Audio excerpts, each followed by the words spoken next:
Hi everyone and welcome back to Second Rank Fire. As always, I'm your host Ben, and Dave, you are here again. Hello, it's me again. How's it going? Yeah, not too bad. It's just us. It's just Yeah, us alone in this room. yeah. It's a bit of a bit of descendants from the high down to the low again, back to the common people, as they say.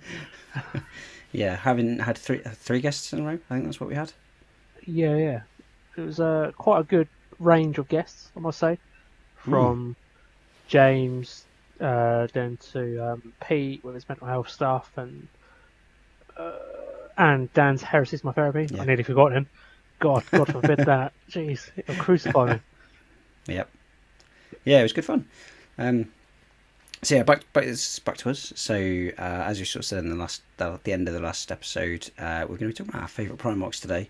I won't spoil anything, um, because it's going to be a good conversation at the end, I think. So Hmm. we'll kick off with the standard stuff. What you been up I to, I Dave? think I think it should be you this time. You always throw it to me. So Ben, what you been up to? I do. I do always throw it to you. I'll go first. I've actually had a relatively busy one, but not necessarily that much in terms of models. So I've not touched my NMM marine, which is one of the things that I said that I do. But what I have done is I've been painting up like a new scheme. So that NMM gold is sort of I really enjoy the look of it as a marine. Hmm. So what I decided to do was have a bit of a play around and see if I could use metallic paints to do the same thing, or sort of metallic paints. So I've had a bit of a play around with different schemes for that, using a mixture of silver with contrast over to make gold, or um, just straight gold. So that's kind of where I've got to.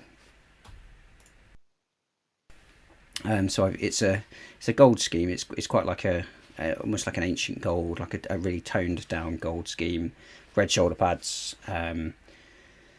Yeah, what I always sort of found is as I was playing around with the airbrush with the blue and orange scheme, is it was going to be a real pain in the backside to do with an airbrush. I already knew it was kind of a real pain in the backside to do it. Batch painting, which is really the key thing. So I've got a lot of infantry in my custom chapter list. There's like 40 odd intercessors, 20 or 30 assault intercessors, stuff like that. Then there's heavy intercessors and infiltrators, and there's a lot of foot troops. So yeah, batch painting was going to be really key. The other one was the fact that because I couldn't airbrush it, it meant that doing something like a tank was going to be significantly more difficult. Um, so I've still got to do a little bit of experimenting with the new scheme, but currently it's like a brown primer, sort of medium dark brown primer, and then the way that I've done it at the moment is to dry brush over Retributor Gold, which really interestingly comes out a completely different colour when you dry brush it. Hmm. So I found when you paint it on, it's quite an orange gold, Okay. whereas when you So dry more like brush a it on, warm gold, like a warm yeah, coloured gold. yeah. So it's a lot closer to an orange, and then when I've dry brushed it on, it's so much closer to a yellow, which is really strange because I painted the gold on over black, and I dry brushed it on over brown. So I would have thought dry brushing over brown would have taken it more down that warmer gold Hmm. than painting over black, which I would have thought would have been a colder gold. Um, so yeah, that was interesting. What I am going to do is go and buy the Colour Forge gold Hmm. and see if spraying it does the same thing. Because if I can prime brown, zenithal gold, that's basically the armor done. Then I just got to do so all the shoulder pads, and then just contrast like the red Blood Angels contrast over Yeah. gold. So it's pretty simple, and then just doing weapons. So it feels like quite an easy win. Well, Um, yeah. Let's hope so, and you can yeah, execute it. yeah. Because if I can do that and that works, so you get the right color, do stuff Yeah. like tanks, so much easier. You'll get that smooth transition, then, won't you? With the tanks as well. That's the most important thing. Mm. Yeah, that was definitely my big worry around the sort of blue and orange. So that's a big part. There's been lots of experimenting, lots of assault intercessors painted different shades of gold and red and all sorts of other stuff. In terms of stuff that I also said that I do, I've built my Tech Marine and my war boss, the Orc. I can't remember Hmm. the Age Sigmar boss on foot. He's all built, ready to go. Which got me excited to paint orcs. So I got Yeah, my that's good, man. um, yeah, my mega boss out. So I've got my mega boss on Maw Crusher, and he's kind of sat half painted for ages just because I've focused on other stuff. Um, it just literally like building an orc has got me excited about it again. So I got it out and I sort of did some armor panels on it. So I had a good long think about what colours I wanted to go with it, because iron jaws are typically yellow. I've ended up going with quite like a dark red. So my idea is blood tooths. Mm. They're quite a fast, hard-hitting army in the sort of lore behind them. And everyone knows that I love boys on boars, so I feel like that leans in well. I love the red colour, and it's kind of so when I was doing this custom chapter gold stuff, I was playing around with a lot of sponging, things like that, and seeing the texture I got from sponging, which I found really interesting. So that orc scheme is, what did I do it? I need to remember now. I did a base of corn red mixed 50-50 with Abaddon black, so it's just a flat colour over it, and then I sponged on corn red, and then I sponged on a 50-50 mix of corn red and Mephiston red, to get some kind of highlights on it, and then I did a wash of Druchii violet, and I think it's turned out quite nice.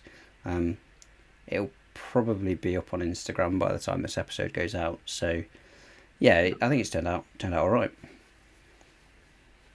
Nice. Yeah. Did you start painting your war boss I saw on Discord? No, so that's the one that I was practicing the armor on. So that's the mega boss on. So they look very similar because they're both mega bosses. I think mega boss is the right term. So yeah, the one on foot is still not primed. Okay. So yeah, still need to get that one primed, but I wanted to have a bit of a practice with the texture of the armor and see whether or not it'd fit and stuff like that. So I was a bit of a play around with that. Nice. Sounds a very successful week there then. In terms of painting, yeah, definitely was. There's lots of sort of playing. Didn't finish anything in my typical way, but I do you know what, I loved it. It was a really nice week or 2 weeks of experimenting, trying different things, and playing about with paint again, which I don't feel like I've done properly for quite a while. So that's all my painting.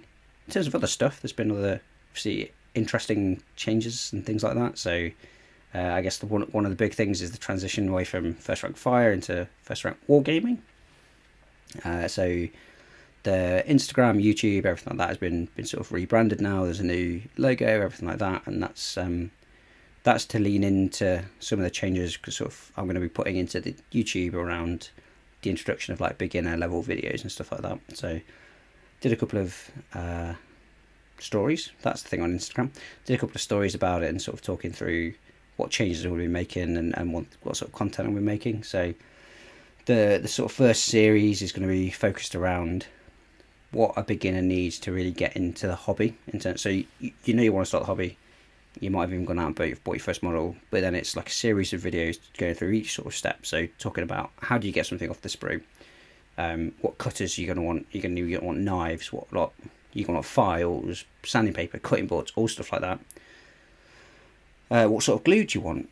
What sort of primer do you want? What colour of primer do you want? And what paints do you want? So like a whole thing going from literally bare plastic on a sprue all the way through to painted and finished, even like basing and stuff like that. So and literally my plan is to get a model and just to have that model, and each video I'll take that one model along with it. So it's kind of like I'll be doing it alongside of it and videoing it. So yeah, that was feels like quite a big change. I've been first rank 5 for weirdly, I think yesterday or today I got a memory come up on Instagram or Facebook or whatever that was the hats logo, the new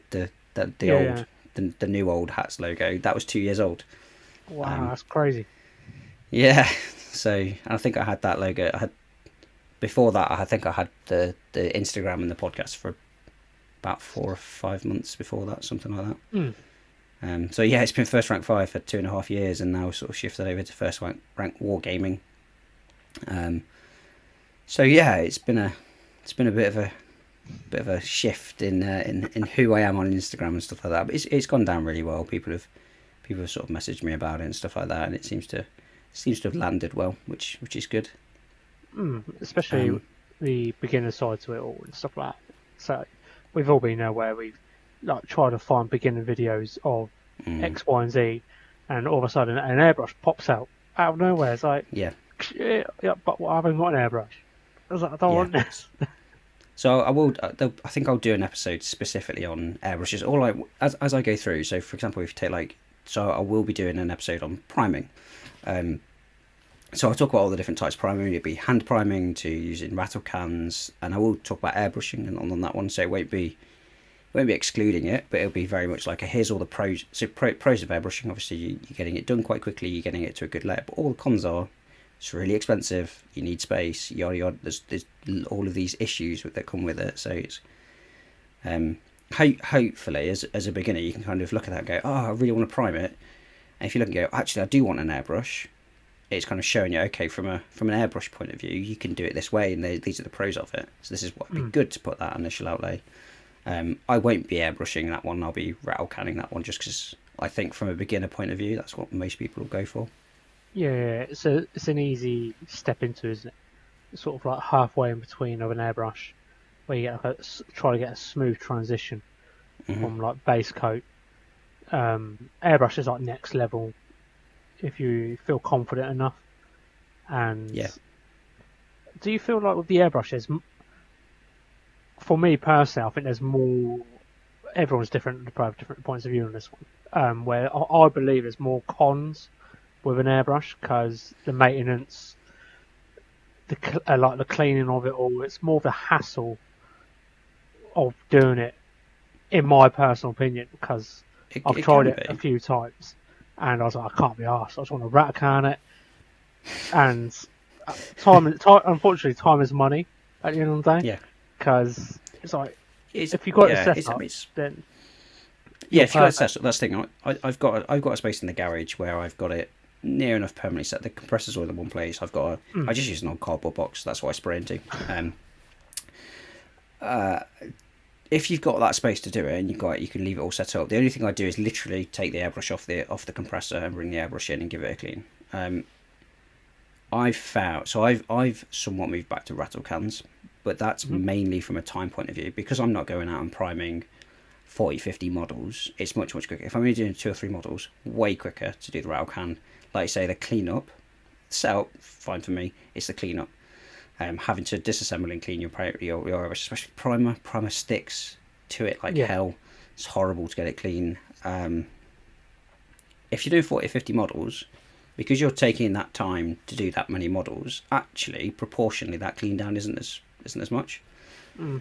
You're using way less paint. You're getting a much smoother finish. You've got a lot more control over it. That's the thing, especially with. I mean, I've even found it going back to a rattle can now. Is I've struggled to make sure that consistent finish is there. There's been some places where it's really thin. Some places where you're losing detail because it's too thick. With an airbrush, I always feel like I've got that. I've got much better control over Yeah, how much paint goes on the model. yeah. That's fair enough. Because then you start seeing where you find that biting point, isn't it? Where you find the PSI is right, Hmm. and when you pull the trigger back on your sprayer on your airbrush gun, you find that biting point quite easily. It's all about repetitiveness at the end of the day, isn't it? The more you do it, the Yeah, more you understand it. And I believe if I did the same, I could be understand it a little bit more. If that makes sense. But you'd pick it yeah, up super yeah, quick. yeah. I don't stuff like priming using an airbrush. Genuinely, I think almost anybody could do it. You might have to little bit of a play with which airbrush you use and things like that because holding the airbrush is a bit of a pain in the arse and the way that you can do it. But you can get like trigger airbrushes and stuff like that. I know that Tiz, who's on our Discord and sort of listens in, she uses a trigger airbrush and finds it way easier. I think anybody could do it. I think where it becomes more complex is when you're trying to do things like using it for like OSL and things like that, or using it to um,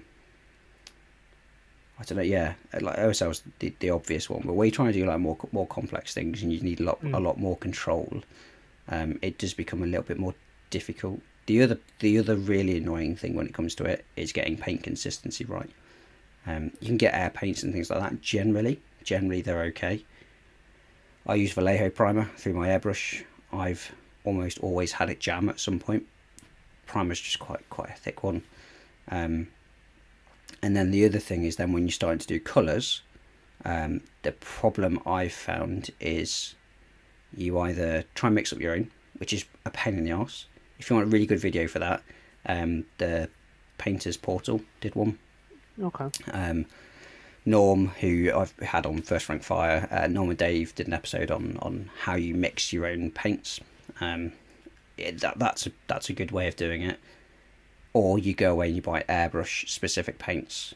You're paying a lot more per milliliter, just because effectively all they've done is taken their paints, put an airbrush mix through it, and they've sold you the same size bottle for the same amount of money. So you be getting less paint for how much paint you get, for how much you pay. Sorry.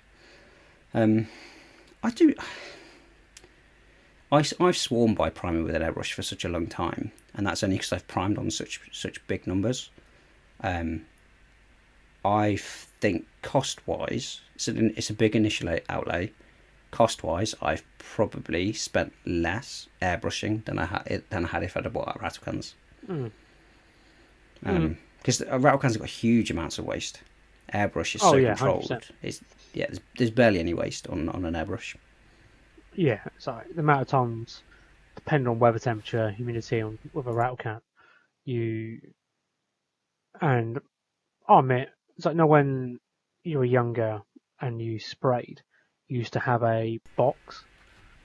Mm-hmm. So you spray in the box and somehow it rebounds off the box. When GW always recommends, just spray like a cardboard box, like it will reflects the spray particles back towards you. I don't think that actually worked, but maybe it did if I pay attention to it more. But I 100% agree. I've used the same spray board since about 10 years. Just use the same spray board, and you can just see. You hit the model, there's like a radius circle, like an 8-inch template around it. Yeah. It's like, the amount of times I could have sprayed models in that radius just to make sure I'm using the consistency right or using the quantity of paint in the thing. But it is, at the end of the day, it is what it is, isn't it? It's like, and they're not too expensive, but they're not cheap. No, they're not too bad. But I will be delving into the Colours Forge black. 100% do it. I may do that with my Blood Angels, so just to see the consistency difference between the two. It's wonderful. Do you know what I've done some priming with the matte black, and like I said, at first I was quite rusty. The paint was quite heavy, but then when I came back to it, its consistency on the model is fantastic. Absolutely fantastic. It's way better than Chaos Black, that black from Colourforge. I use the silver, absolutely wonderful to use. It's got a really nice nozzle to it. You can control it really, really well. There's still waste, but I think there's less than the GW ones. The colour selection is phenomenal. So that's what I'll be going with the brown. I'll be going the brown and the gold, both be getting Colourforge ones. Yeah. It's fantastic. Genuinely, mate, it's the best primer that I've used today. Even though it could be over to my airbrush. That's good, man. That's good. This isn't an ad, but Colourforge. If you do want to sponsor us, then just hit send me up, us a link. Yeah, just all of them. Just send me all of the sprays, and I'll just use them all. They're genuinely fantastic. Sign that MDA or whatever it is. Yeah, if you want to make a first rank, or let's make a second rank colour. I'm sure we'll be able to find the right colour for that. Yeah. Speak to my people, and I'll speak to your people, and we'll work something out. Yeah, that'd be absolutely fine for me if we could do that. Yeah, like genuinely, I'd give it a go. I think they're really nice primers, and they're better value for money. Same cost as, I think they're the same cost as the Citadel ones, but you get more paint. Yeah, so they're just slightly bigger. Longer, aren't they? Not wider. Which I don't know how that works. I don't know, but they, like I say, they are wonderful to work with. Oh, brilliant! Yeah, So busy boy, you. So yeah, I have also finished the second Gaunt's Ghost book. So I need to go back and I finished it. I finished the second one. I've had a lot of time to sit and listen. Is someone actually hooked on a guard book now? I did enjoy. You know what? It's been a good one to learn more about the individual characters because obviously they flash back to different Yeah, points. yeah. It's all set before the first book. We can say spoilers about this. This book's pretty old, right? It's only the second book out of Oh, it's 16. been out for like 15 to 20 years probably. I don't Yeah, know. there we go. It's fine. Um, Probably yeah, get so wrong on it's that, going but yeah. it's going back in time and sort of learning all about the Ghost's first sort of interactions with Gaunt and the first sort of missions about how Gaunt got the respect for them and how he felt like he at first he's like just their commissar colonel and stuff like that. He's got that sort of detachment, but then towards the end he sort of gets that drive and it really feels like he's one of the Tanith. That was a really nice. Yeah, it was really nice to see Gaunt evolve to become part of that group, but then also how they've warmed to this guy who effectively took them off their planet that's being destroyed. Yeah. Yeah, I need to go back and listen to some of the end of it again. I got a little bit distracted while I was listening to the end of it. Yeah, but I enjoyed it. I definitely. I've started the third one as well, so there you go. I think I've listened to about 4 minutes of the third one. I finished the second one today as we were recording and started the third one not long after. So yeah, It's a slippery slope. That's it. You're gone. yeah. I mean, I've got the first three and I've got 2 or 3 credits that I can get the next few on Audible for. So Yeah, I don't know how many books yeah. are in the series. I think it's about, 10? 16. Oh, Jesus Christ. 16. I was way off. Pretty sure there are. I'll double check now, but I'm pretty sure there are 16 in the. Yeah, there you go. The last one is Sabbath War. Yeah, that was a good one. That was when I read that one. When did that one Or come out? listened. 22. That one came out. So there you go. Even that's like 3. Next month it'll be 3 years old. So Jesus. That's crazy. 3 years. yeah. It's just when you look back on the Horus Heresy books, when the first one came out, that's scary. Do you know? Here I'm we going to go. look that up now. I'm going to look it up. I've got that one in my. I've got so many in my Audible thing. I'm going to have to try and find it now. Which one's the first one? Horus Rising. Yeah. Is that right? Yeah. Book 1. Release date 2017. Is that right? Really? I don't believe that. Maybe Let's that's use when it was actual- released on audio. On Audible, yeah. Yeah, there's no way that was. Let's see if I can look it up on.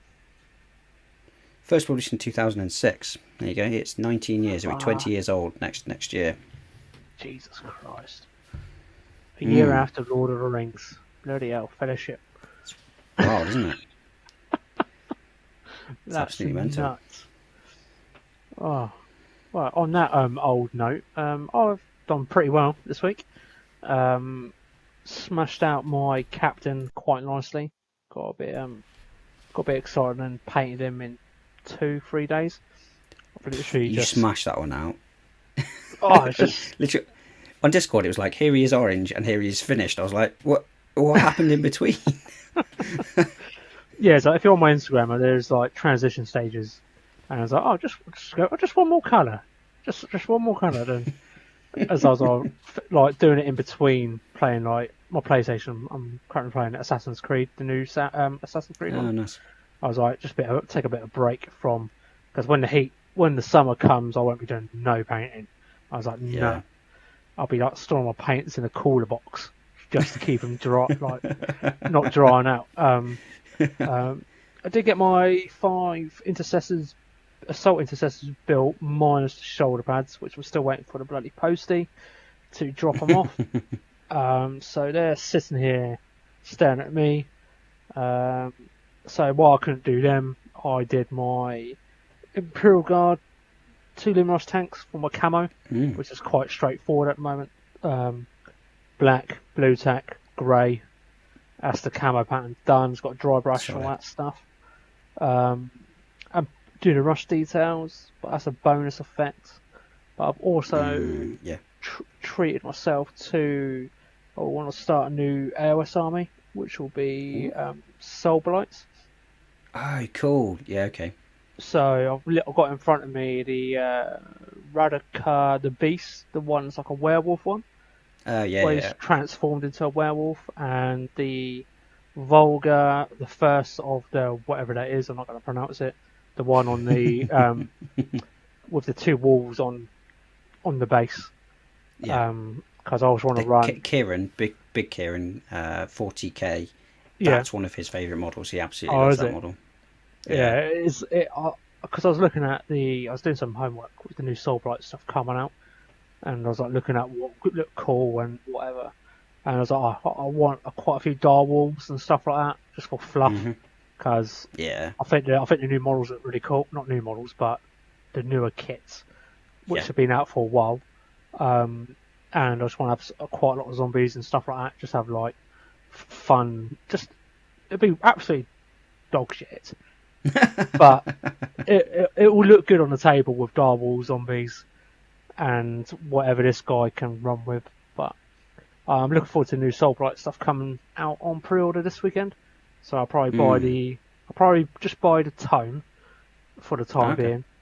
Um, it's just like a slow burner project, like my Blood Angels, because I'm trying to get my Blood Angels 500 points painted, because I've got a doubles in the week that I'm seeing you, or the week before. Oh yes. Yeah. So I've got 500 points to paint, which is only like what 15 Marines of different variety.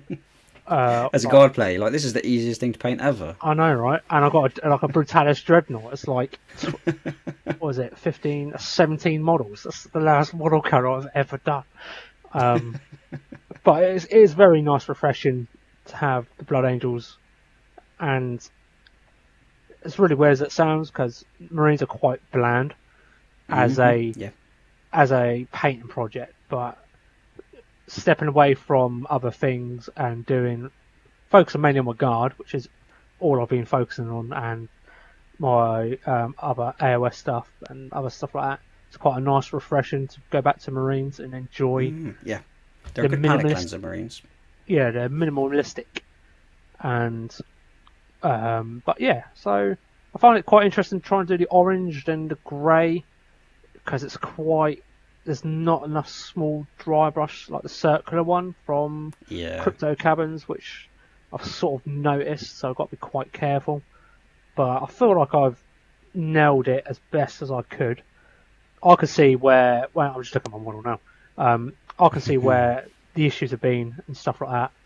Yeah. But you only look at it if it's like up here, like when I'm not looking at it like closely. But at arm's length, you won't even notice it. It's like, all No. right, it's pretty good, you know.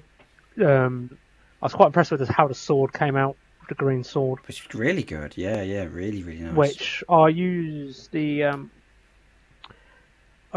orc flesh for the bottom half, um, and I use warp lightning for the tip. Yeah. And Both are fantastic contrast yeah, paints. yeah, absolutely. And because I put them on my palette and sort of like in between there's a gap, I mixed them both in, tried to like get like a smooth. I don't know if it worked or not. I can't notice a It looks difference to be great. honest. Yeah, It's look, no, not- from seeing the pictures on Discord and Instagram stuff like that, the whole yeah, scheme looks fantastic. The sword looks great, but yeah, it really pops. It's such a it's quintessential Blood Angels. You look at it and you go, yeah, that's absolutely Blood Angels. But yeah, the red's super bright. It's almost like if you painted the base as Goblin Green, it would like proper like retro don't. I like was Blood Angels. tempted to find equivalent Citadel paint, which will be green. I think it's snot. I think it's snot green. I think I've got I it think in there is one now. Yeah, Warboss green. Is it maybe? But I was tempted to do that. But no, I've got to stick to traditional black and keep it yeah, fair enough. within theme. But yeah, so that's done. So I just need to apply the tufts to that. Then um, black rim the bases, but I'm not going to class that as my hobby for the next 2 weeks. Um, but yeah, so I think I've up and beyond, and just not putting pressure on myself. I'm just so with this doubles tournament, it would be great if I get my Blood Angels done. But if not, I've got my ponies I can bring, so I can Yeah, just bring that. So I've got like a backup plan. I'm not using it as an excuse to not paint Blood Angels, but if I don't get it done, I don't get it done.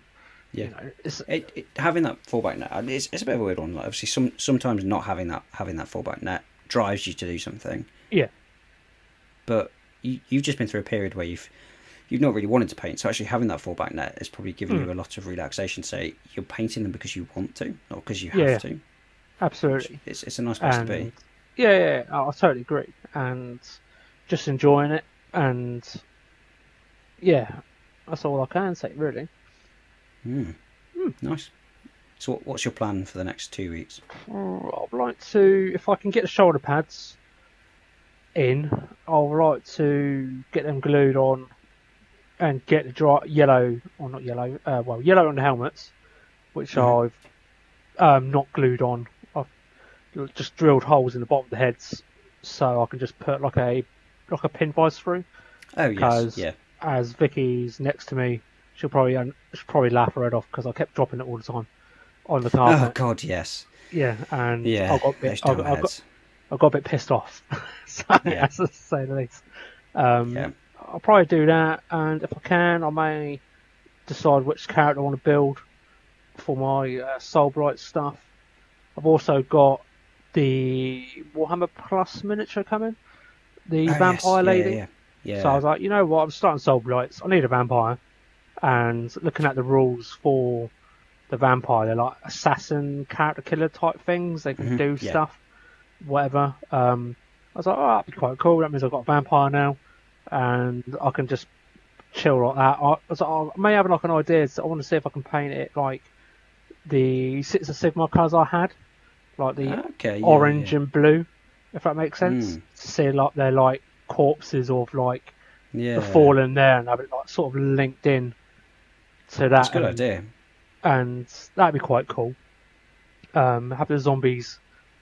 I'm still debating about the new zombies, or see if I can find the old style zombies, because I like the detail on them, but it's just too much detail for zombies. Yeah. I just want the Superman zombie again, the cape and stuff like that, like the old retro, the old world stuff. But if I can, it all depends on the cost at the end of the day, doesn't it? Yeah. Um, so I may see. That's the color palette I'm probably go to. So, but I probably may paint. I'll probably leave the big guy first, the beast last, because I think he would like quite Mm. cool. So I'll probably paint the vulgar lady Yeah. and see what colors and how well I can like semi build it, like Mm. in a way. And Yeah. but yeah, it'll be interesting to see. And that'd be my thing. So vulgar, Okay. dry brush up to orange and yellow on my 5 intercessors. And I think that'd be about it. Anything else is a win-win, I think. No, yeah, take it. That's nice. Yeah, how about yourself? So this one's going to be a bit tougher to me. I'm going away. By the time this comes out, I'll be back. But I'm going away for like 3 or 4 nights. So I have to see my parents. So there'll be my main painting time comes sort of around the back end of the week over the weekend. So I'll kind of lose that. So there's the excuse out of the way straight away. So I definitely want to do some more of the custom chapter. So I've got 4 assault intercessors that I've got on the go at the minute to finish off the unit of 5. So they're all gold. And I've done the painted silver on them. So I want to get those finished because it shouldn't be too much before they're finished. I think that I should be able to at least get the mega boss on Morgrush, or at least get the mega boss part of that finished, and then maybe do a little bit of work on the Morgrusher at some point. The Morgrusher isn't a million miles away. It just needs a lot of scales painting over with a Mm. with a base coat first, and then it's just going to be a dry brush job. So it's just going to take quite a while to get that first pass of the scales done. There's a lot of scales. I feel I like think I there's some counted them regret once. there. I counted them once, and there's like over 1,000 scales on a Morgrusher. So if you paint them individually, don't. It's a pain in the arse. I like my scheme. Don't get me wrong. I like my sort of Magma Morgrusher, but if I do another one, it's not going to be done that way. That was Well, that was silly. It's like with AOS, you can sort of get away with it because it doesn't have to be synergized with the creatures and stuff. So it's like with the Star Drakes and stuff like that, or like the dragons, the baby dragons Mm, that the Stormcast can ride on. You can just paint them different colours if you want, yeah, and just enjoy it. There doesn't have to be no synergy. That's what's quite yeah, nice. yeah. So I think if I my thought was if I was going to get more Morgrushers, I'd do them different colours. So like I say, this one's sort of magma underneath. I'd be tempted to do like a purple one or a green one or stuff like that, and then do. It's just painting the scales. I need to find a quick way of doing that. Yeah, there is a way. I could probably use inks. Thinking about it, maybe, I don't know. But yeah, so I want to paint some more orcs. I've only got two at the moment. I've got the Mega Boss on Maw-Crusher and the Mega Boss on foot. So if I can get the Mega Boss on Maw-Crusher, the orc done, that'd be good. And then yeah, there's probably a little bit more experimenting what I do. So I should get my Colourforge brown spray any day now, and then when I get back, I'll probably nip into Cryptic and pick up the gold spray, and then have a bit of a test with that. Because once I've got that, I can then, if that works, I can then do the tank, which would be like a big point sink. So we get the executioner done. That's like a really sort of core part of the 2,000 point list. So yeah, painting wise, that's kind of that. The other thing I'd really like to do is I've got the first video for that starter series I was talking about. That the base of that is done, so it's going to be like a weird, a slightly weird setup. So it's not just me or just a picture of my cutting board with me doing painting. It's got like overviews of like what I'm talking about. So it's got like pros and cons and stuff like that. So I've got like the shell of what that video is, and now I just need to get down and do a bit of recording. So get some gloves on and get some stuff cut out and stuff like that. So yeah, it's just more getting the setup and getting that done. So I'd like to at least record a few parts of that. Yeah, I feel like that's quite a lot, given that I'm away for like 3 or 4 nights of the like at least sort of 4 or 5 days of the next 2 weeks. But yeah, that's it really. That sounds doable. Yeah, definitely. That's the thing. A lot of it is get can of spray something, or get sponge something. It's not a lot of what I'm doing at the minute is relatively quick in terms of those processes. It's a lot of experimentation. This is the bit that I like the most. Once I get into like actual army painting, I kind of like bored now. I've done the experimenting bit. I've done 1 or 2. That's the fun bit. So you said about sponging. How do you go about that anyway? Do you use a special brush, or do you just use the end of a brush and peel off a bit of foam from the old retro GW cases and stuff it in? I've currently got an old, or not an old one, but just a dish sponge. Get a pair of scissors and I'm cutting it up into bits, and then I've got a pair of tweezers. So I've got my hobby tweezers, and I just hold it that way. And then similar to dry brushing, get the paint on in it and dab almost as much paint off as you can, and then dab it on after that. If you put too much paint on it, there's no point, because it will just cover the whole bit and look horrible. Well, it's worse than painting it, because you get loads of paint just sat in a specific area. You're not pushing it into the right areas. So yeah, almost like dry brushing, as little paint on there as possible. So yeah, pair of tweezers and an old sponge. Honestly, it's not a fancy setup. I was about to say about a very controversial thing around sponge on sticks, but yes, I don't have a fancy holder for it. I just use a pair of tweezers. If it ain't broken, don't fix it. Yes, I'm not kickstarting something for something that I currently own. Let's just put it that way. Moving on. Moving on, yeah. So that's our 2 weeks. Let's talk about Primarchs. I've been looking forward to this. Okay, so really simple question, Dave. Who's your favourite Primarch? Super simple. If I have to go literally, I think I would say Sanguinius for me. But that's, as we had this little chat in behind the scenes and stuff like that before recording. I think if I have to have a second favourite, that's not for me personally. It has to be Leman Russ. Okay.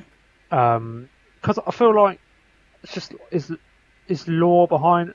Because I like my Viking mythology and all that stuff, and he's like very axe in hand and stuff like that. Yes. It rules by not an iron fist, but he I feel like he rules like fairly, and as people in the fluff, it says it's like he's a judge during the executioner, or he's the execution of the emperor, pretty much, which is quite cool in a non-brutal way, if that makes sense, in the fluff way. But yeah, it's just how it's like where he got, is it like, what was it, when he was on Fenris and stuff like that, and yeah, it's just quite a cool, iconic scene where it's like a harsh environment and somehow he survives and stuff like that. Yeah. But I think that's my, I'll say second favourite, but I can't go for Sanguinius because I feel like we're biased because I'm painting Blood Angels. But I'll go for second favourite for me is Rust for me, and yeah, they've got such an iconic iconography and stuff like that, They have, yeah. and I feel like they've carried it well through to current 40k as it is, and how they're like very strict with the honor code and stuff like that, and it, even though they use psykers or priests, they call it, isn't it? Rune priests. Yeah, rune priests. But they're in, I think probably Wiki's probably been tweaked so many times, but I think, wasn't it Russ that he hated psykers, hence why they hate. Yeah, Space Wolves hate psychers. They think it's incredibly unnatural. Apart from rune priests, but they don't use the warp. They're not psychers. This is the thing. No. So like Russ was one of the people pushing hard for the Edict of Nicaea. And everyone was kind of like, "Well, you got rune priests," and he's like, "Yeah, but they're not psykers. It's fine. This is just the power of Fenris." And you're like, Russ, you are full of garbage. You have, like, Space Wolves themselves.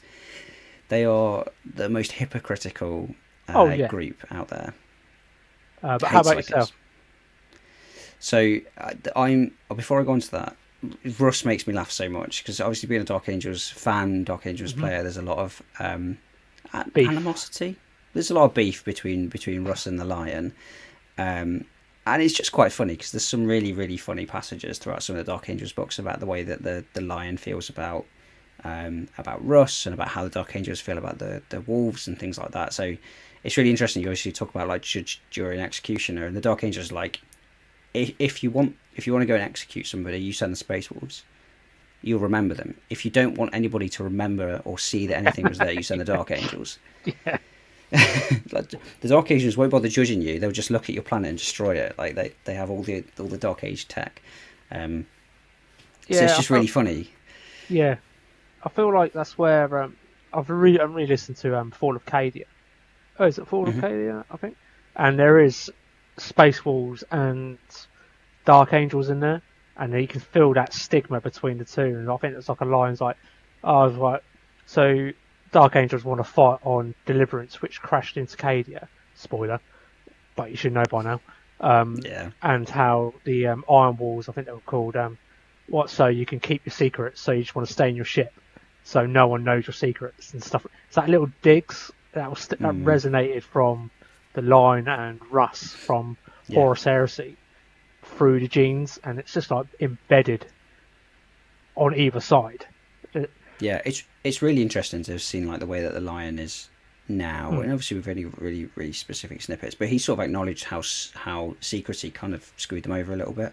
And there is that beef between Space Wolves and the Dark Angels, but at the same time, there's a lot of brotherly affection there. So there's this whole thing of when Dark Angels and Space Wolves meet, they have to have a duel, and that's because of the fight that basically Russ and the Lion had, and it came from that. And so even in the Horus Heresy books, after that point. There's little like wolf packs, as they call them, and so Russ sends packs to monitor all the Primarchs, basically the loyalist Primarchs, and every single time that one of the wolf packs comes into contact with the Lion, they challenge him to a duel. And you're just like, I don't think you're going to win that one, mate. That's not a good idea. So yeah, it's quite a funny give and take in the fact that. Yeah, it's a weird one because even in the Lion book, the Son of the Forest, he does talk about the fact that he as much as Russ is always wrong, he would at least like to have his brother round to have him there and be wrong and stuff like that. So he like the Lion still really likes Russ. I don't mind Space Wolves. They're like on the same coin but different faces of the same coin. Yeah, 100%. You know, but. It's funny how I think what gets Russ's back up the most is the secrecy. There's no honesty. It's all cloak and shadows. It's like if you're not in the circle, you don't need to know. It's like, but I'm your brother. At the end of the day, it's like, Not in the inner circle. yeah, it's like I don't care. But I'd like to love to see how the current line now, if he saw Russ now, if he came out of the warp, the Eye of Terror, and how those two interact. That'd be an epic novel Mm. of see like Sons of the Forest Part 2, pretty much. See how that would work out, and Yeah. because you don't know how the lion reacts to Girly Man, because he just finds out when Dante picks him up out Yeah. on the street, pretty much. Jump in Very my much, cruiser. I'll take you to Well, it. he jumps onto the Lion's cruiser, so yeah, very much Oh that. yeah. Um, but yeah, it'd be interesting to see how these two interact and how Russ is, if he's deformed in a way, is he gone into the Wolven type Yeah, thing? the Wolf and Russ. But the imagination is limitless if you want to know what Russ is, because there's what, one, two, it's about four loyal Primarchs have gone missing, haven't they? You got Yeah, so there's Russ, Vulcan, Dawn, Khan. Korax. We know Kar. Yeah, so Khan's in the webway. Korax is in the warp, hounding Lorgar. Russ just disappeared. Vulcan just disappeared. Dawn, we know in theory got killed, but they've retconned that, so he's only got his hands were It's one of his found. hand, wasn't it? Yeah. So, Uh, who else we got? So the Lion's back, Gilliman's back. Who are we missing? so we've got Girly Man, Lion's back. So we've got Vulcan, he's MIA. Yeah, we Russ don't is know where he's MIA. gone. Yeah, well, Khan's, Russ went into the warp, right? yeah, he pursued, was it, not Horus? He pursues the loyalists with the Wolven, didn't he, or something? I think. Did the Wolven come in? Yeah, The he Horus Heresy so Crusade? the Wolfen weren't Wolfen weren't a thing in Heresy. Or they were. They had deformity because that's the thing. The Line knew about the issues with Russ's gene seed and never said anything to anybody. So that there is again the brotherly love there. The Wolfen only really appear in 40k because they're like the 13th Legion that come out, or the 13th. I can't remember what the specials call them. But they come back out of the warp, don't they? And they've been deformed to be Wolfen. But yeah, so Russ goes into the warp chasing. It was definitely chasing heretics, and I can't remember who. Yeah, I can't remember either. Yeah, so there's definitely Korax and Russ in theory are in the warp. Vulcan, we don't know. I think that's all of them actually. Yeah, so I think, oh, the other one is Ferris. Ferris Manus, who in theory might come back as the head of the. Oh, what's the Burning Legion? What are they called? Legion of the Damned. Legion of the Damned. Yeah, there's like weird. There's weird. There's I've seen quite a few fan theories going around at the moment. The fact that he's been cited or heard of and stuff like that, and could come back as the lead of them. That'd be interesting. Because he's like, it's almost like Game of Thrones before Game of Thrones came out. He was like, which character can we kill off and people least like? And unfortunately, it was the Iron Hands. It's a the shame, Drops like Massacre, wasn't it? Yeah. And yeah. Yeah, I don't know. I haven't read none of the books. Pre-order, builder, haters. I've only known through the timeline, through the old Space Marine books, which hasn't changed since Dawn, the Age of Dawn, pretty much. Obviously, it tweaks it here and there, but yeah, that's me for the Russ. What's yourself? So I mean, everyone would assume that the simple line is the lion. That's the simple one. It's not. Mine flicks and changes. So Heresy Lion, I can't stand him in the Heresy. I think he's an absolute dick. Which I know that's the way that he's supposed to be portrayed to be and stuff like that. But I just think some of the ways that he's been written is just not. It's not consistent, and it's not. Yeah, I don't like him as a character in the Heresy side. Sanguinius again would be an obvious answer. He's the bright angel. He's supposed to be the pinnacle and stuff like that. So again, I'll kind of avoid the obvious answer. I think the Khan might be up there for me. I've not. Okay. Yeah, I've not listened to a huge amount of the books that are specifically about White Scars. But whenever the Khan turns up, he is an incredible character. Mm. He's got quips for days. He's an incredible fighter. He's an incredible strategist.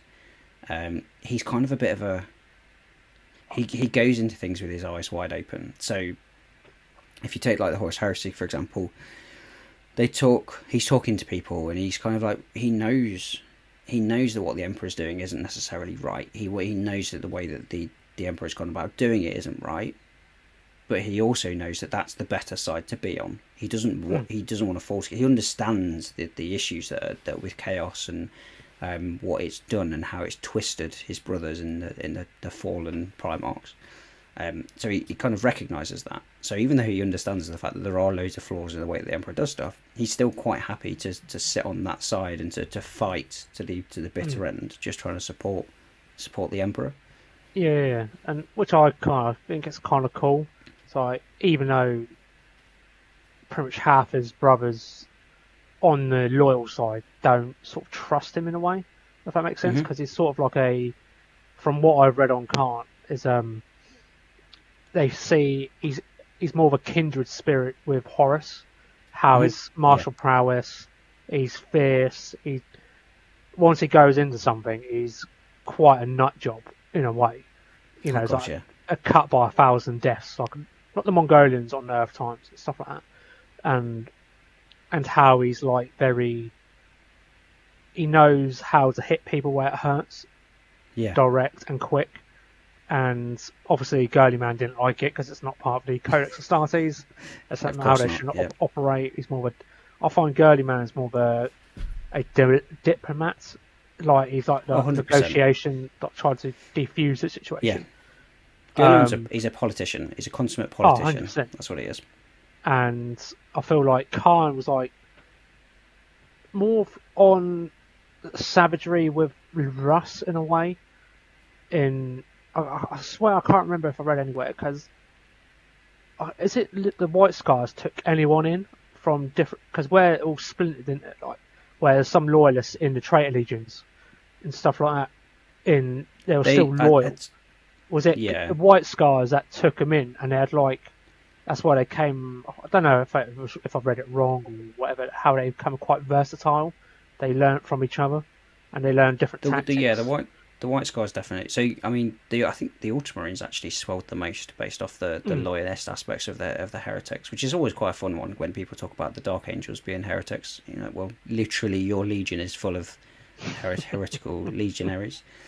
The White Scars are very sort of adaptable legion. They do things on the fly. They're sort of like the free spirits, and so they're probably one of the most flexible legions and then chapters and stuff like that in how they fight war. So they took a lot of the learning that they took from other legions and things like that and adapt their war that way.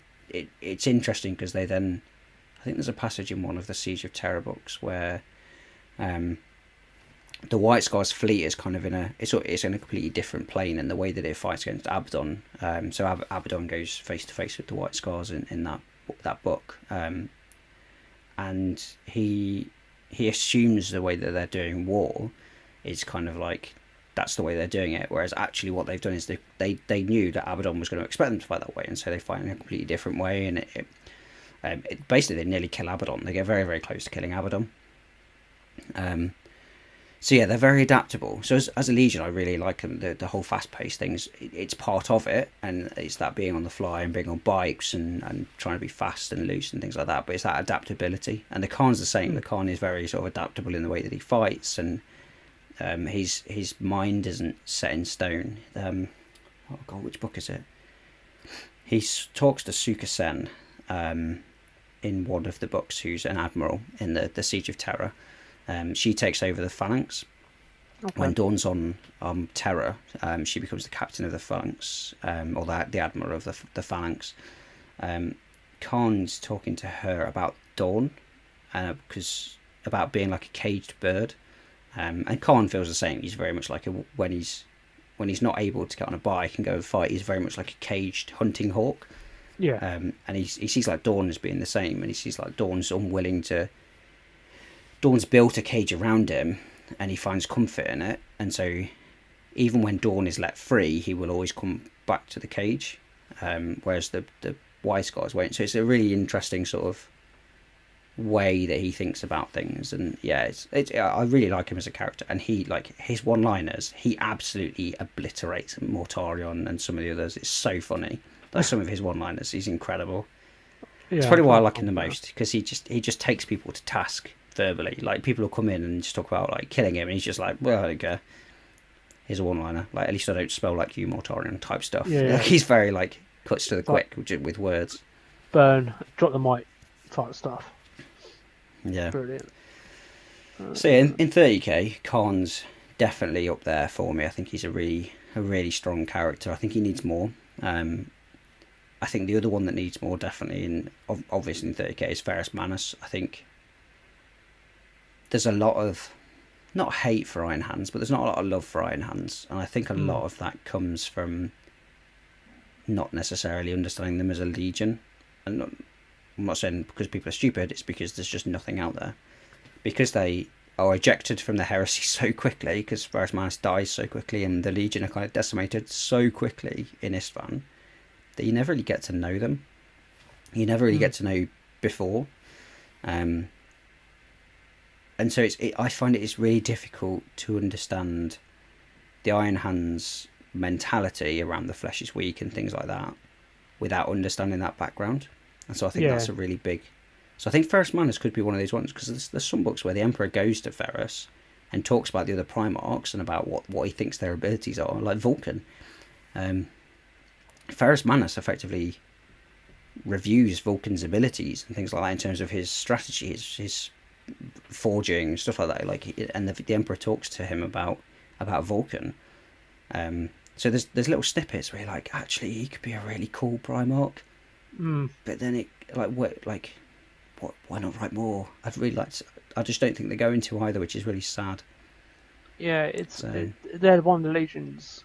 So I feel like when somehow Korak survived in the drop pod massacre and stuff like that, and how he uses guerrilla tactics, I felt like it was almost like a scapegoat, if that makes sense.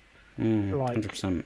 and it would be kind of cool to get like not like a prequel novel, like Mm, where we got like these Primarch novels that have been out and stuff like that, like Sanguinius and other books or something, have like a prequel in a run up. So yeah, when the Emperor when he sends all his sons out to distant stars and stuff like that, what made him land on that planet particularly, which I think is quite toxic in a way, yeah. wasn't it? Medusa, is it Medusa? Yeah, it's Yeah, a death planet. I'm pretty sure. yeah, and how because you sort of get like a brief background of what was like the Khan and Russ and how they quickly conquered their planet. So I think Yeah, Khan was fully conquered 6 months before the Emperor came and stuff yeah. like It's that. quite a while compared to some of the others. And Yeah, he had like an empire already on that planet and stuff like that. And with Russ, when he conquered the elements and like the walls and stuff like that, got what, the two biggest dire walls I think it was on the, yeah, the planet or something, and somehow subdued them. Um, and so you want to see there, as you said, like the mindset of like what you want to know why would they think like the flesh is weak? That's sort of like Iron Warriors mentality in a way. mm, You know, it's like was it like we can't have two Iron whatevers? You know, I feel like Iron Warriors will still have the flesh is weak potentially because they're mm-hmm. all about not about flesh is weak, but they're more about the siege warfare, weren't they?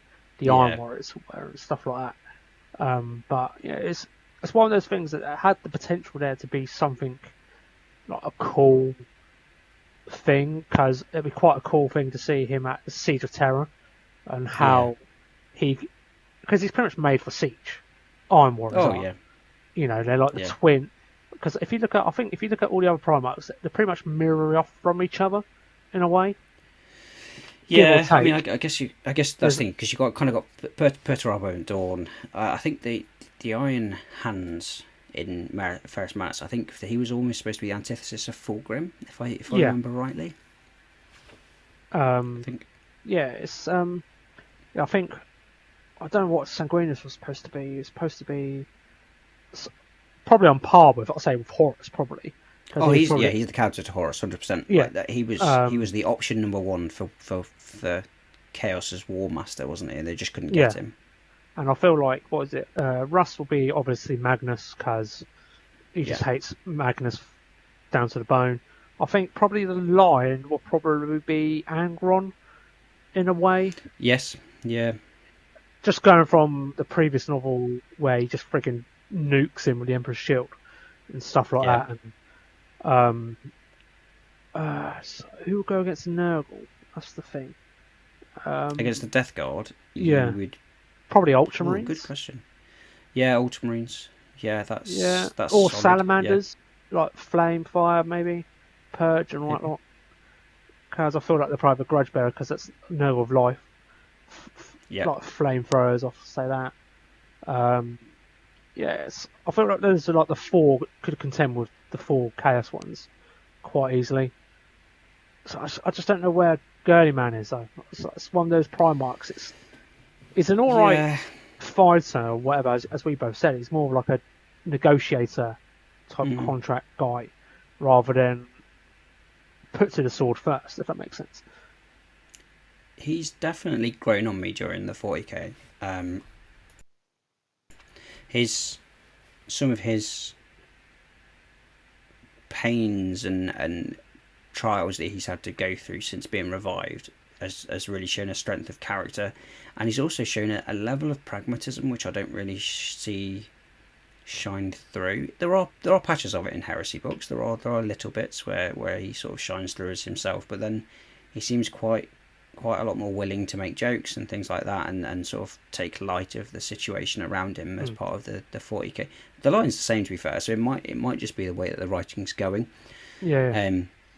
It feels like the Gilliman has kind of relaxed a little bit, and the Lion's become a lot more statesman-like as part of that.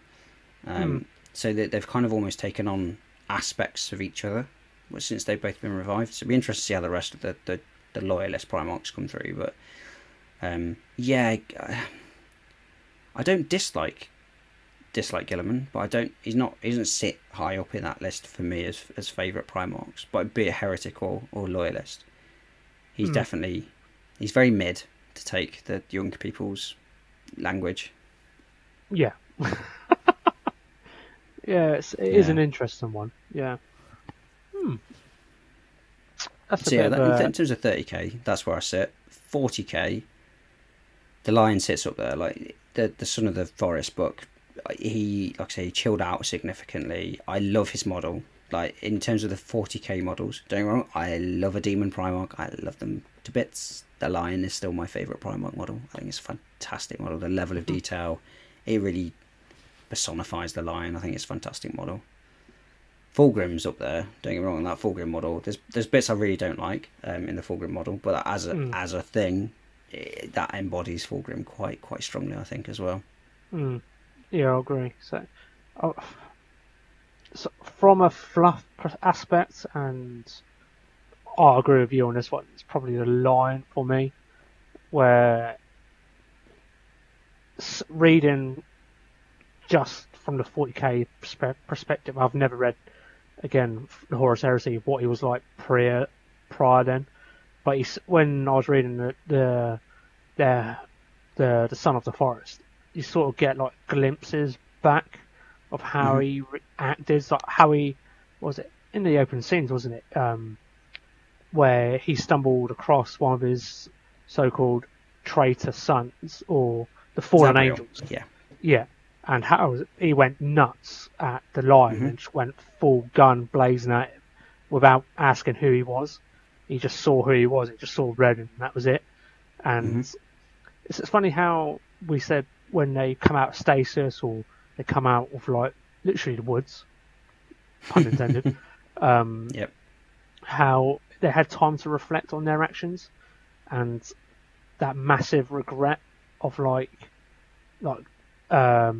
with like how Girly Man reflects on how he portrays himself and stuff like that. He's more like not an open book, but he's open-minded to other situations now, rather than you're not following this way. If you're not following this way, I'm going to put you to the gun, pretty much. Yeah. And pretty much like the Lion as well. It's like he just saw his sons turn on him, and he put him to the gun. Pretty much, it's like maybe I Oh should yeah, have acted he completely openly different. says that. Yeah, Yeah, in the he book. openly sort of admits it. Yeah, the fact they did that. I mean, the bit that always gets me is the death of Nemil. Yeah. So yeah, obviously that's the whole thing of like the fact that Nemil wanted to take the word of the emperor from the Edict of Nicaea, and as a chaplain, as well he should, and the fact that because he disagreed with the Lion just kills him like out of hand, and Mm. that felt out of character in 30k in Heresy somewhat.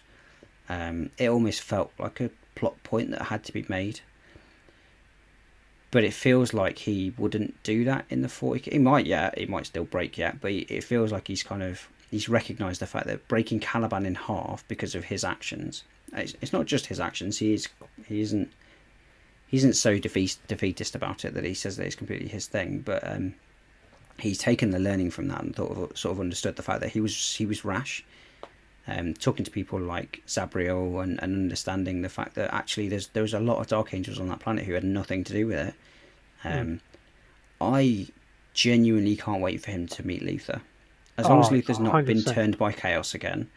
The Luther book is a really, really good. If you've not read or listened to the Luther book, it's got a really, really good insight into the how Dark Angels changed from being the sort of heresy Dark Angels into the modern day Dark Angels and the transition there.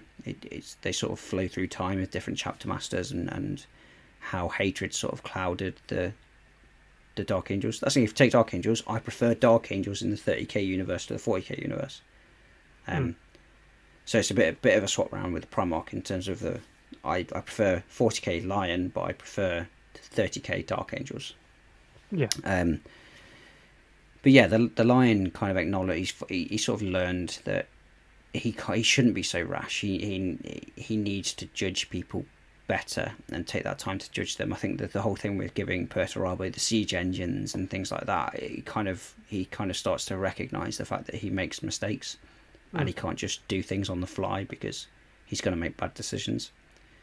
So I think that was really big, and similar to Gilliman, they've kind of acknowledged the fact that they do have weaknesses, and because they've not got their brothers to fall back on anymore, the Emperor to fall back on anymore, they kind of need to acknowledge their weaknesses and play to their strengths, but also not fall to their weaknesses. And yeah, I feel like they're trying to like re-stitch their legion, not to back what it was, but try to divert away from what road they're going down. Because I feel like the Primarchs can see further than the normal Space Marines can see. If they continue on this path, there will be no Legion left. They're trying to like divert, especially Girly Man, where he got the Cult Mechanicus guy to open up the vaults and stuff like that for the Primaris stuff. So no one knew that. I don't think, but I think Girly Man knew it though in secret. Gurliman was the one that commissioned it. Yeah, so he commissioned the Primaris project with Cole. Gurliman's an interesting one because obviously he sort of comes back having written the Codex, and you're right, like the Ultramarines are uber. The Codex says this, so that's what it will have to be. Gilliman wrote this in the Codex, so it has to be that. Whereas Gilliman's come back and gone, they were guidelines, like they were never rules. Like what are you doing? Like, and he sort of fully acknowledges the fact that the Codex isn't right. That's not yet necessarily. Let's go away and look at Space Marine 2. We know that that's not fully flown through down to his as I say, legionnaires, but they're not legionaries, are they? Down to all of his chapters. Yeah, it's like that's another good point. It's like when you say, I don't know if you've seen Warhammer Plus with the Price Nexus series, where they have the Salamander and the Ultramarine, and how the Ultramarine interacts with his cousin from the Salamanders. Like, you show empathy to your enemies. That's a borderline heresy or whatever. Yes. And the Salamander's going, no, I just want to understand my enemy thoroughly to understand his weaknesses.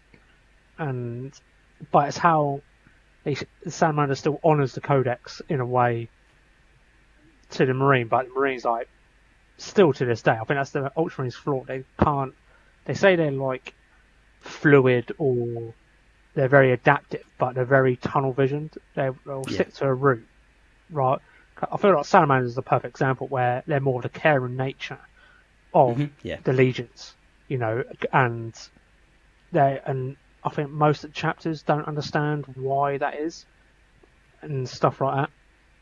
I feel like it's probably the genetics that the Emperor put into him to be the only to put their legion first. They'd rather sacrifice the whole legion for the humanity, Yeah. and other legions will probably exterminate the planet to save their own. I mean, it's a And real mixture, isn't it? You look at you look at Ultramarines. They're very adherent to the Codex yeah, and the idea of heresy and things like that. Whereas you look at the Salamanders, they're a great example. Space Wolves, fantastic example when you look at the where they went up against the Inquisition and the Grey Knights, purely that because the was Inquisition. on Armageddon, wasn't it? Yeah, so they wanted to destroy. Yeah, I think it was Armageddon. They wanted to destroy Armageddon because it had been tainted by chaos, and the Space Wolves like over our dead bodies, and basically went to war with Yeah, the Inquisition and the Grey Knights because purely to keep people alive. who stepped in trying to stop that? I can't remember who. Bjorn, Bjorn the Fell-handed. Yeah, Oh yeah, that was it. Yeah, he sort of steps in and goes, "Stop being stupid. We're just going to end up killing you." Because that's the thing. Fundamentally, like the space, I think personally, people won't agree with me. I think the Space Wolves would have wiped the floor with the Grey Knights and the Inquisition. oh yeah. It's just I I, think it's their ferocity and their wild nature. yeah, Just people put Grey Knights on this pedestal about how powerful they are as psychers. I feel like people tend to forget the fact that Space Wolves went up against the Thousand Suns on Prospero. and The they Thousand destroyed a Suns were planet. like uber psychers. I don't know, yeah, yeah, and I know they had Sisters of Science with them there and stuff like that. But yeah, like the Space Wolves know how to deal with psychers, and it shows the fact that like that Armageddon wasn't destroyed by the Inquisition or the Grey Knights. So, Mm. but yeah, they're another caring chapter. The Space Wolves still interact with their families and things like that. They're not as caring as salamanders, but they're definitely up there. But then you got like the Dark Angels and the Ultra. I mean, the Dark Angels are probably the worst for in 40k. They if there's a sniff of a fallen somewhere, they will decimate an entire world's population to get a hold of that fallen. I hate that about the Dark Angels. It's definitely my least Yeah, favourite thing about them.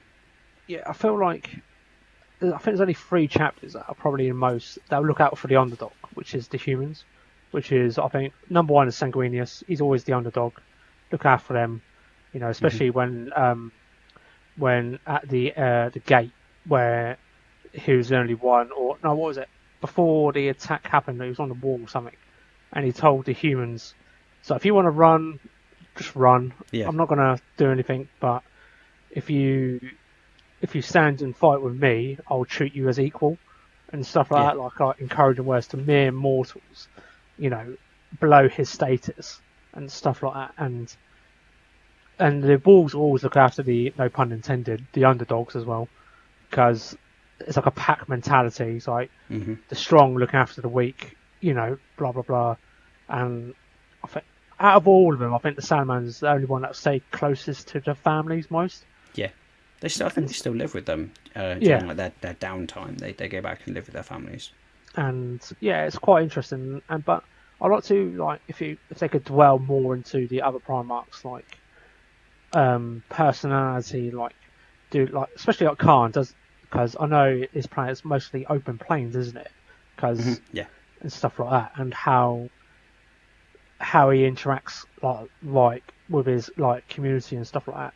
Is he like, because where I look at Khan, I think a lot Mongolians and stuff like that, yeah, like and stuff like with like circle tents and stuff like that, and that's how I picture it. Because you can sort of like like looking at the models, for example, it's a bit ropey for 30k, but I must say, but I think 40k is where the best Primarch models are at. Is the 30k? yeah, I think out of them all for 30k, if I had to choose one, a bit of a sideline, but if I had to choose one, it would have to be the Russ, because I was quite disappointed with Sanguinius because it could have done something much better. yeah, yeah, I feel like most of them they could have done better with the Primarch models and stuff like that. yeah. I think probably in line with Russ was probably what's the Abaddon one where he's fully exalted? Is it exalted Abaddon where he's proper like a Yeah, tank? something like that. He's like Yeah, buffed up on steroids pretty much. But I don't know about you. It's like model Fulgrim wise. Ascended. Fulgrim Ascended is probably for me one of Which the one best is that? 30k models. That's him still as a snake. Um, the level of Oh detail yeah. that sits within that model is absolutely fantastic. It's a really good. I really love the lion model. I think that's super knightly. Mhm. I think a lot of the themes that you get from the 40k line model and are almost from the 30k line model, and you can say the same Yeah. with Fulgrim. You look at the Fulgrim Ascended model and the new model they brought out for Fulgrim, you can kind of see the parallels again there. Yeah. I think the Ascended models are really, really good. Um, yeah, Magnus, I could take or leave. I don't think he's a great model in 30k. I like the 40k version of him. I'd be really interested to see what his Ascended model looks like. Um, yeah, I think from a 30k point of view, I think Fulgrim probably takes it. I think it's better than the new-ish Angron Ascended model anyway. Mm, The Angron Ascended model for me significantly better than the 30k Angron model. It's more yeah. it's more Angron. People know my feelings on the Angron 30k model. It's not that I don't like it. I just wish it was more Angron than Bloodthirster. Yeah. I can understand that. It's like where it doesn't. When you read the fluff and stuff like that about Angron, with like the butcher's nails and stuff like that, you want us trying to see envision it on the model. For me, when I look at that thing, I think it looks like dreadlocks, and Yes, yeah, that is it. It's quite disappointing. I don't know if it's the paint job or whatever. I can't really remember. But it's just like you like see like a bit of like hint of the nails, you know, even though they in the fluff it says that what they're fused to their brain, his brain or something. It's part of his brain, yeah, like whatever. embedded into the brain. Yeah, Yeah, yeah. But I can see it's like for 40k, I'll probably have to be Magnus for me. okay, For so it's a solid choice. so, but I don't feel like there was one for Magnus in 30k, is there? With the Ascended There's a version. mag. There's not an Ascended version. There is a Magnus, and he's like walking up floating stones. Yeah, yeah. Um, yeah, it's not a bad model by any means, but it doesn't It, scream it doesn't demon wow, Magnus. yeah, does Yeah, it? no. Um, but yeah, I think model wise, so if I could choose a model, if they could resculpt, would be Sanguinius for me personally, because where you look at the artwork for Sanguinius now, especially in the Seed of Terror books, with the iconic Yeah, scene, there's two scenes which they could have done perfectly with him. There's one where he's holding a spear up, wings spread, like a really heroic pose, because you yeah, can easily envision him doing a speech, that speech that he says to the troops prior to the assault, or when he's solo holding the gate by himself with like wings, like almost like or he's like done like a hero land pose type thing. yes. Okay, yeah, Um, that'd be quite cool. Um, I can understand what they're trying to do with him, so you can have like a dual pose with Kabanda and hmm stuff like that. That's yeah, what the iconic pose is, where he's like like spearing down Kabanda with his spear and breaking him over his back over his knee and stuff like that. yeah. Um, that's what. It's only one model I think that could change. More about yourself if they could 30k, change. 40k Angron. Make him more like Angron. I don't because I'm not really that into the heresy game and stuff like that. That Mm. I can take or leave those models. I'm never going to buy one because they're made out of resin. Um, so I'm never going to buy one of them. So I'm not that bothered by them. They look good. 40k Angron needs to not look like a bloodthirster. I you you could still make essence of Angron in there. I get the fact that he's like fully fallen to corn because of the nails and stuff like that, and to his anger, but there's also a side of honor in him. Yes. You kind of look how he wanted to die as himself when the emperor found him, and you kind of like in those last moments he would rather have died himself. Mm. And so to have him fall so far that he's basically just become a glorified bloodthirster, I think there's just not they've they've not written Angron well. They could have written Angron a lot better. There are still periods where he doesn't. I mean, maybe it's changed in 40k lore, but there's still periods where he's himself, Mm. and he's not completely consumed by the anger. And so I get it in a war, the fact that he is, but I think that should be reflected in the model. I think there should still be more of him. I think that was Mm. a big flaw in that design for me. Yeah, it's where you see like not Magnus, Fulgrim and Mortarion, how they've kept their characters still, Hmm. like their image and stuff like that. So I Yeah, felt like I agree. I think it's the size difference is ridiculous.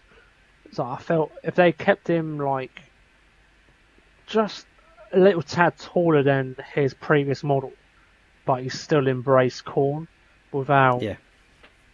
the wings or whatever. You could still I have mean, you can like, still, yeah. I mean, you look at Fulgrim and you can still see that that's Fulgrim. mm, He's got a massive snake. He's half snake, and he's still got massive wings, things like that. You mm, could still have Angron, and you kind of look at the Angron Ascended model, and it still looks like Angron. He's got the big wings and stuff like that. So this is the 30k version of him. He still looks like Angron. Um, Mortarion is basically he's just a big stinky boy. He's just Mortarion but stretched and big wings. Admittedly, they probably couldn't do that with Angron because it would look too much like Mortarion, so they still had to do something different with mm, him. But I still think that essence of who he is, you can still have the wings and add certain aspects and the hooves and things like that. Um, yeah, it's they went for me. They went too far bloodthirster. mm. You could take off some of the iconography and just say it's another bloodthirster, and people would buy into it. I think. Oh yeah, 100%, 100%. Um, yeah, it's interesting, isn't it? How we view the models, what it should be, and what we could alter. So I think it's more. I think with loyalists, you can sort of get away with staying to the original because they shouldn't Yeah. really change much, No. especially like Vulcan and if Korax is still about. I think only out of all the loyalists, I think probably one that would change potentially is Russ potentially. I think Um, Korax is there as well. To be fair, when you you hear the reckon? stories of Korax in the warp and things like that, he's effectively turned into a shadow in the warp. Oh really? That's quite cool. I didn't know Um, that. yeah, so he haunts Lorgar in the warp. Basically, Lorgar refuses to leave his palace, his Mm, castle, whatever he wants to call it, because Korax is effectively a shadow. okay. Um, he's almost like a nebulous cloud sort of thing. So he could have changed quite a lot. So he spent so long in the warp that he may have similar to Russ. He may have gone down like the whole bird type thing, or Mm, being like a that'd be quite shadow, cool. a shadow demon bird thing. Um, Russ would be the obvious one. Russ would be like, yeah, take the wolf and make it into a Primarch. That would be. Yeah, Like personally, I hope that's the way that they go with him. I think that'd be yeah. amazing. Especially with the glimpse of the new Space Wolves coming out with Grimnar. Oh my god, that's an insane model. The head They're on that cool models. and plus the amount of memes I've seen, like "Where's my sleigh?" type memes Yeah, going about. It's yeah, hilarious. yeah. But seeing the potential there, sort of hopefully gives me hope that they'll bring another loyalist out. Because I feel Mhm. like maybe potentially GW's end goal could be right. You've got 4 Chaos Primarchs, 4 Loyalist Primarchs. Bosh, let's go down. Let's accelerate the storyline Mm. to what it is and the world's your oyster, isn't it?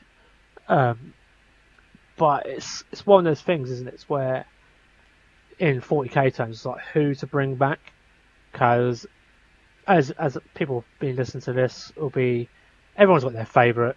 That's what the community is about, and if you're in the right-minded group of people, there's no wrong answer in a way. No. And I feel like whoever they bring potentially back, I think a lot of people are probably saying one thing at the moment. It's probably Russ potentially, but I know what GW could be like. Going, oh, you know what?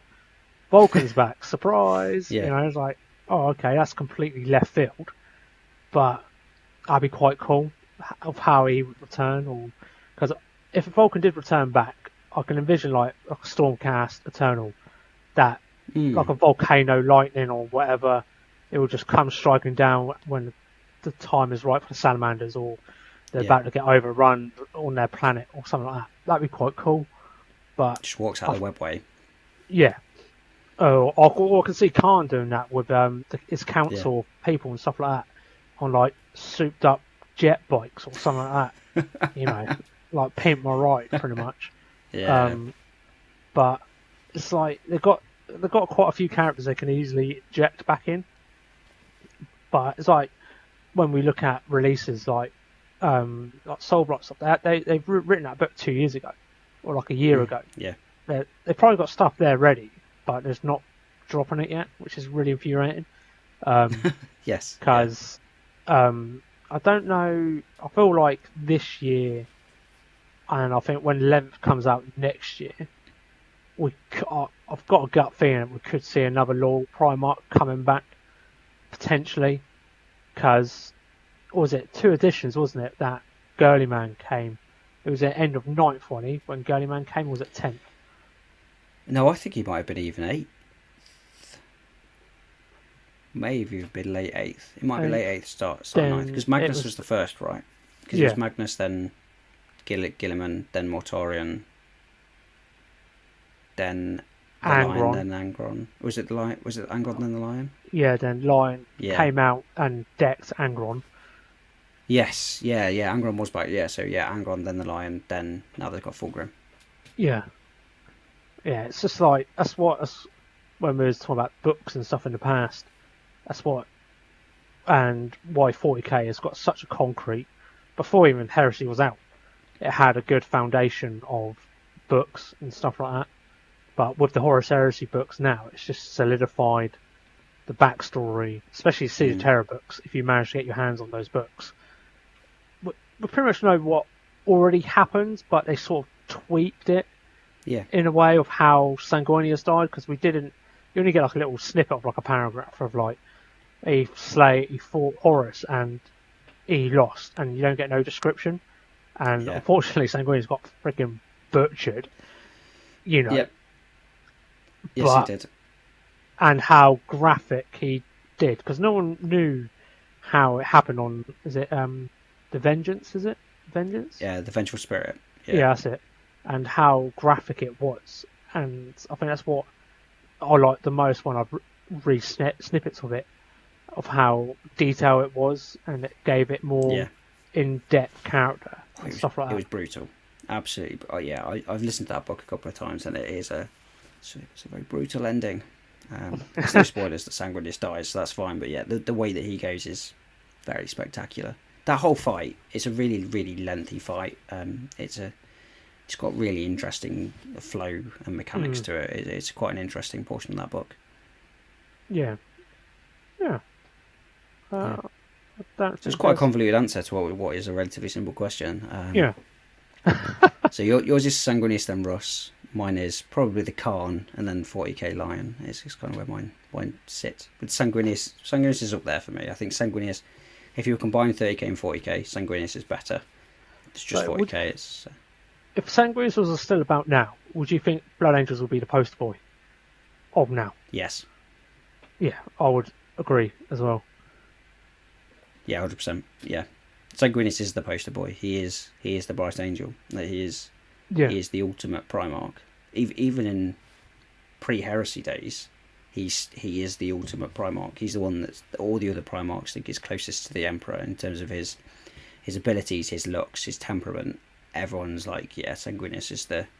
I think everyone is surprised that Sanguinius isn't the War Master. To be honest, I think from listening to the books, he's a very, from the characteristics you get from him, he's quite a balanced blade you can put on your finger, and he's perfectly balanced. He's a psyker, he can control it. He's a superb negotiator, superb like field technician. He's got the whole works, and he can hold his own. Everything. And arguably he's almost too perfect, and I think that's. I think he's written that way, so he's supposed to be too perfect. Because that way, when he eventually dies, and the fact that he does have the sort of the he understands when he's going to die and things like that. He's got that sort of melancholy. Um, Mm. it's kind of like he has to be the perfect. It doesn't make you question why he was never the War Master and how much the Emperor kind of really knew, and the fact that had he made Sanguinius the War Master, he would have probably fallen to Khorne, and then the whole thing might be slightly different and stuff like that. So I think it begs the question of, from a lore point of view, it's almost bad writing in the fact that he's too perfect, Mm. but it does leave a gap to be like, well, what, he was too perfect, but you never chose him. What's gone on there? It's sort of like the untold, sort of like untold hero, maybe. Because if you knew Mm, how you were going to die and you can't change it, you know. And I feel like if if they've written it differently, so I think probably the Chaos Gods will try to trick them more. So if you just came to us, you know, but I feel like if he went to Chaos, I think he'll replace the War Master and have all the gods on his side, like Abaddon now, yeah, and it'll be undivided. So I think yeah, he'll he have, probably would be. and I feel like Abaddon will probably be in Khorne potentially. Oh, What like would you say? Horus's Khorne. Yeah.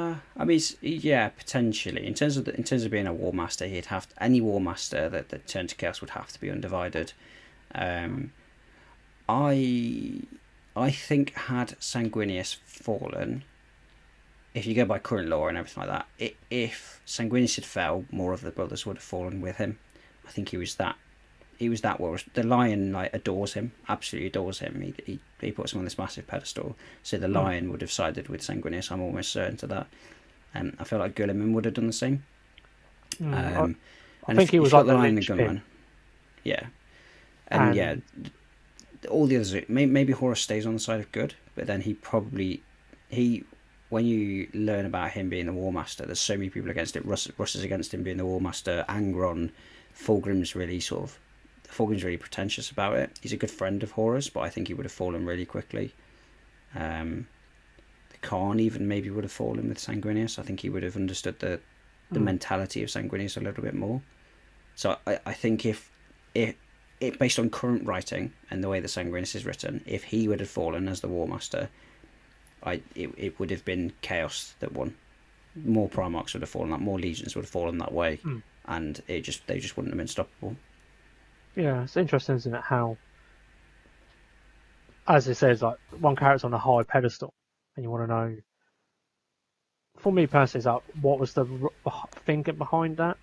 It's like, did you need like super anti but not anti-hero, and like was that the plan of the Emperor in the first place, to have Yeah, his iconic son to fight his what I don't know, brother, elder brother, I don't know, is it like yeah, time difference? So I'm the eldest I, by 2 minutes, but we'll find yeah. out. And yeah, it's like all. It's like it's hard to say. It's like did the emperor like um, nurtured him to be the sacrifice that he needed? Because I'm sure the emperor had foresight. He must have knew what was Almost certainly. happens. Like had an inkling when he saw Horus. It's like getting bad vibes from you, or I whatever. mean, he knows because if you go to which book is it in? I think it might be in the second one or the third one. I can't remember exactly, but where Erebus. So Horus dies, he gets killed. Well, near enough dies. He goes to Davin, gets taken in, goes through those warp visions.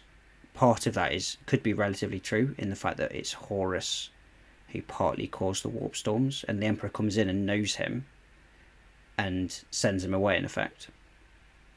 And then Mm, Horus kind of gets swept up. So if that was a true vision by Chaos, which Inklings are saying that it might be, um, the Emperor knew that the heresy was going to happen, and so mm, he's kind of just manufactured it in a way that he still went, because this leaves credence to the fact that the Emperor wanted to be a god of some sort. He knew that the Dark King wouldn't be the right part of it, but you kind of look at it and go, well, actually, maybe he did want to be worshipped as as a god because he was quite happy for the heresy to happen, and he thought that he would be able to win it, and yeah, or he used it as a, I don't know. There's loads of theories about it, Mm. but yeah, in theory, the emperor probably knew that the heresy was going to happen. Mm. Mm. You could talk for hours of this. Hours. There's so Oh, many easily, avenues, easily, and no one's right, no one's wrong. So yeah. yeah. There you go. There's our favourite Primarchs. That was a very convoluted conversation about why they're our favourite Primarchs and why others are there. But yeah, thanks for the chat, Dave. It's been nice to just appreciate it. chew the fat, just the two of us, and talk through Back down 40K on ground stuff. level now. That's it. Exactly. Yeah. Although we do have a guest in the next one, I guess. Surprise. Funnily enough, so we've got a company called Gatehouse Gaming coming. So Mike from over at Gatehouse Gaming, they're a really cool company. They do basing stuff. So they do 3D printer, base mixers, things like that. They're a really, really cool little company. I say little. They've been going for 10 years. I think they're coming up to their sort of 10-year anniversary. So it's going to be really fun to have Mike on and to sort of ask him all about kind of what got him to basing in the first place, and how he's grown the company to where they are now. So as per usual, kind of do a post about it, and if you want to think of any questions that you want to throw Mike's way about how to do basing or sort of that sort of stuff, then throw them my way. So that'll be the one in 2 weeks. We'll have another guest, but it's going to be an interesting one because I think basing is something that we've both picked more Oh recently. yeah, 100%. I'm loving my Siege Studio once for my Blood Angels. I'm not going back to Cork again, even though I've got lots of Cork here, which is really annoying. Yeah, you've got loads for all your horses, so yeah. Yeah. I love a good basing mix. Yeah, I haven't based my custom marines yet, so maybe that'll be some of my questions to Mike, is what his views are for my custom chapter and about how to do a nice, quick, easy base for them. So, Yeah. but yeah, if you've got any questions, throw them to me and Dave, and we'll go through with Mike. Yeah, sounds awesome. Yeah, and hopefully I've enjoyed it. Hopefully everyone else has enjoyed the episode. If you did, please do the standard things: like, review, subscribe. It's really helpful for the podcast and for me and Dave to make sure that we're going in the right direction with this and stuff like that. So, if you want to get hold of me, you've got a new place to go now. It's First Rank Wargaming this time. Dave, you've not changed. You're still Dave Hobby Corner, right? Nah, I'm the original still, the OG of the team. Yeah, the OG. I'm too fickle. I'll just flick around too much. But you need to change your name tag on the video. I do. It's just what it's first rank. Yeah. So yeah, and obviously you can get both of us on the Discord. I will put all the links as per usual down below. It's a nice, vibrant little community we've got there. So yeah, so that's a nice little knit community. No negativity. That's the main thing. Yeah, for sure. That's it. Right. We will see you next time. Right. Cheerio. Bye. Bye. Bye.